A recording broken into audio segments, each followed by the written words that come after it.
মহাভারতের এই যুদ্ধ, মহাভারতের এই কথা অনেক সত্যকে প্রতিষ্ঠিত করে,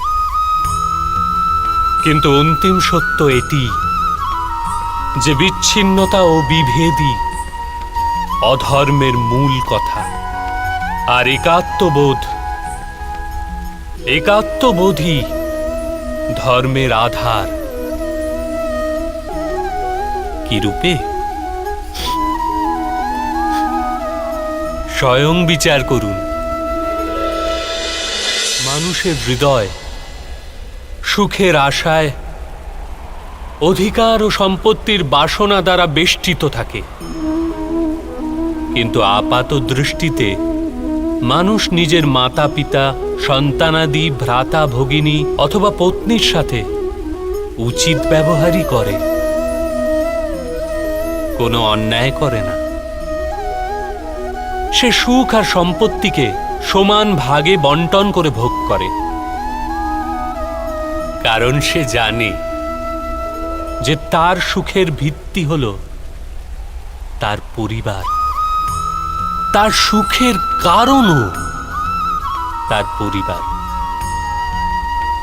মানুষ এও জানে যে তার সুখ সমাজ থেকে প্রাপ্ত হয়, কিন্তু সে সমাজের সাথে অন্যায় করেই ফেলে, সমাজকে শোষণ করতেই থাকে, কারণ সে সমাজকে নিজের সুখের কারণ বলে মান্য করে না। সে সমাজকে নিজের সুখের সাধনা মান্য করে। বিভেদ কেবল কারণ ও সাধনে।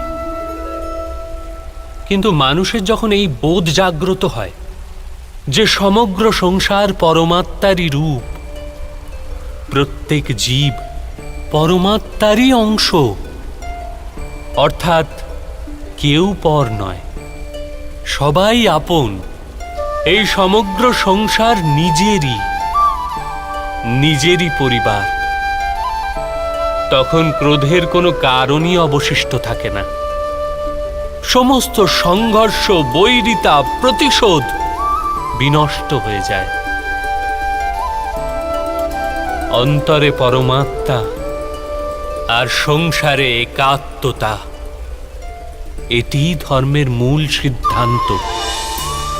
মহাভারতের এই যাত্রা ক্রোধ হতে বোধ অভিমুখে যাত্রা, বিচ্ছিন্নতা হতে একাত্মতা অভিমুখে যাত্রা। এই ভূমিতে বসবাসকারী প্রজাগণ যতক্ষণ এই মহাভারতের কথা নিজেদের স্মৃতিতে জীবিত রাখবেন, ততক্ষণ এরূপ বিধ্বংস পুনর্বার হবে না। যে কোনো শক্তি এই মহত্বের বস্ত্র হরণ করতে পারবে না।